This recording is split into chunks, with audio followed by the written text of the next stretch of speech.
Hello, hello, hello. Imagination creates reality. How beautiful. Imagination creates reality and living in the end. Now, I'm going to give you a little scoop. Imagination doesn't really create reality. Imagination is reality. Your imagination is the real thing. I am imagination. I am all imagination. You are all imagination. Here, what we try to call reality or the 3D world is just a reflection. It's a photocopy. It's what else can we say? Like you're watching a movie, right? So your imagination is the projector. So you're projecting onto the 3D what is playing in your imagination. Now, what does that tell us? Imagination is reality. I think I read somewhere, correct me if I'm wrong, imagination is 5D. We're on the 3D, it's 4, 5, fifth dimensional level. So whatever you're imagining is real. Whatever you're imagining is really happening.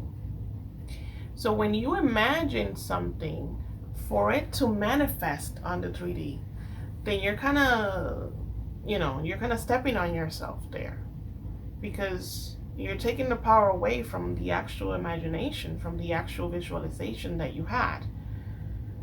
You have to imagine for the sake of imagining.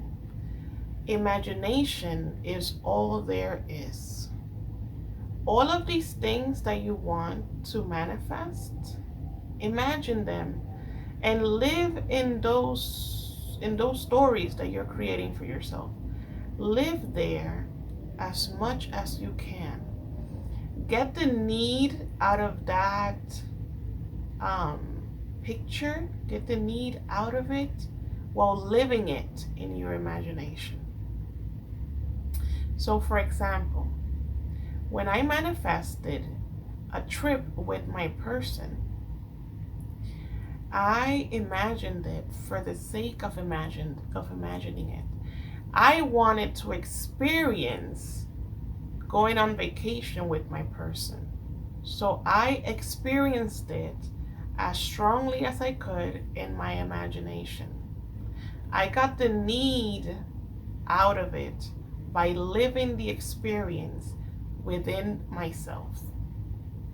And I did it to the best of my ability. And I would say that was one of my most seamless manifestations. It had such a crazy bridge of incidents. It was crazy, a bridge of events. It was crazy. My person didn't have a passport.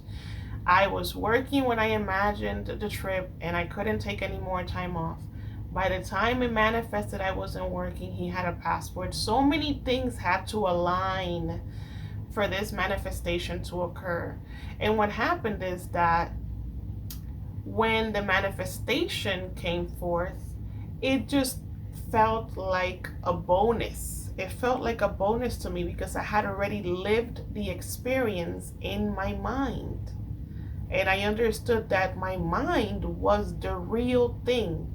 What I was experiencing here on the outside was just the feedback, was just kind of like the thing that comes after. It's like, oh, okay, well, that's nice.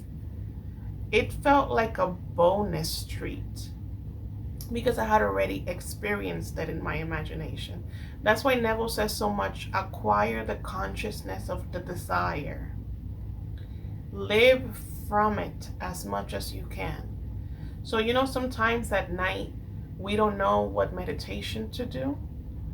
What What would you want to do with your person on a daily?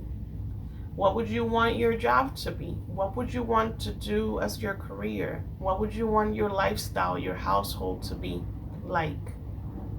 Do you want a mansion? Live in it. If you want a mansion, if you want a house, I slept on this room before I got this apartment. So crazy, because I thought I was going to get another apartment and I ended up getting this one.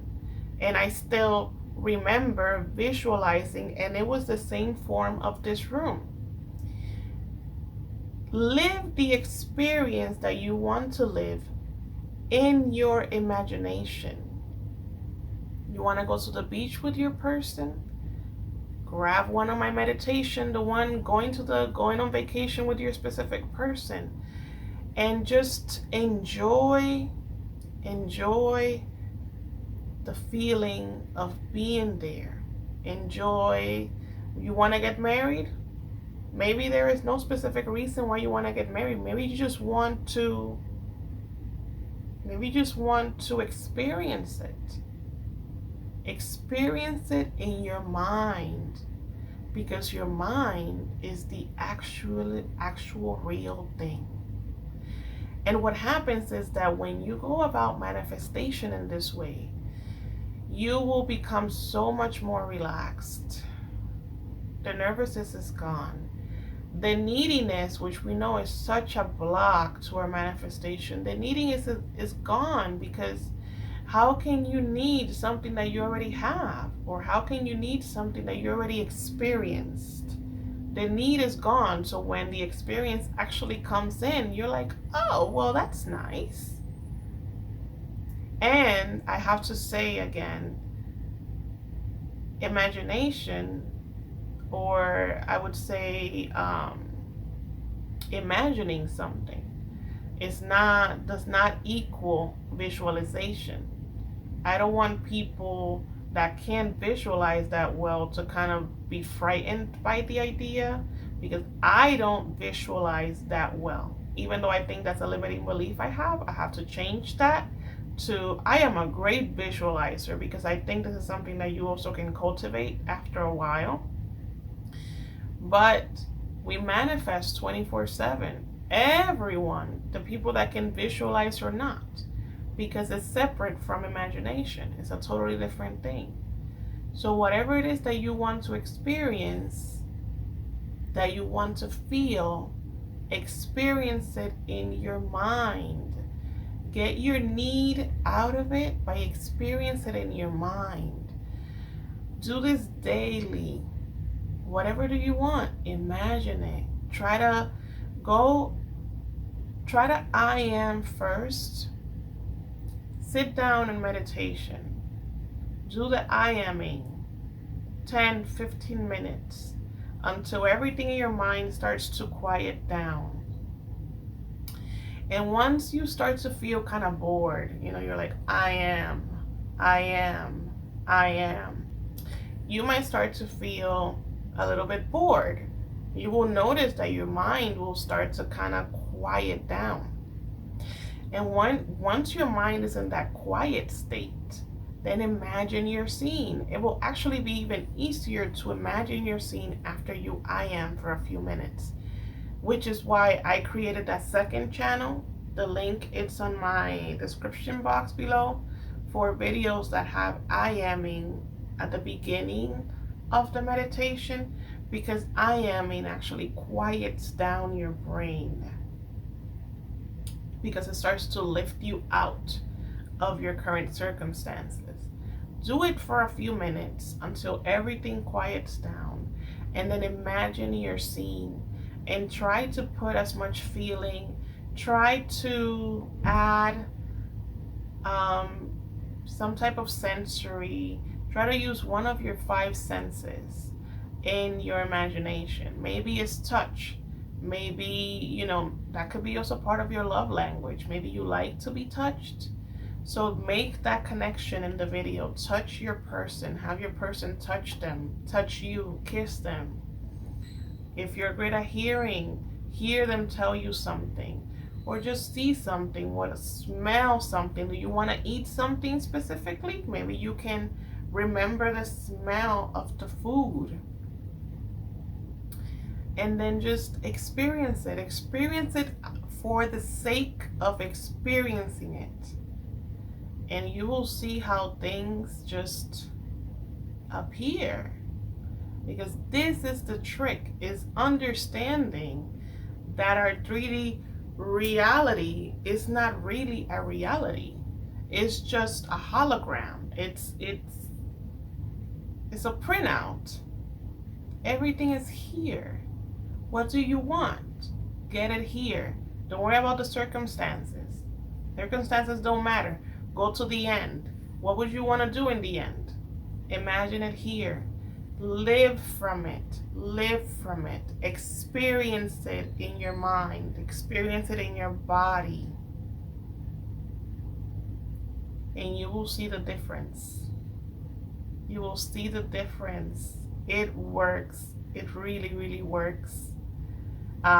You are worthy and deserving of having everything you want. You're good enough. It is just getting to the point where you really feel that. And it's all good. And we're learning and we're getting better. And we're making a difference. By us making ourselves happy and healing ourselves and developing our self-love, we are healing ourselves and we're helping to heal the world. We are the world. So the more that we heal ourselves, the more that we heal everything else. So, okay. As a reminder, I am a conscious creation coach. I come from a trauma background. I am here to serve you. If you want to try out any of my coaching services, shoot me an email. The information is in the description box below. And leave me any comments of any videos you might like to see. Do not push the 3D. And imagination is reality. And until next time, bye.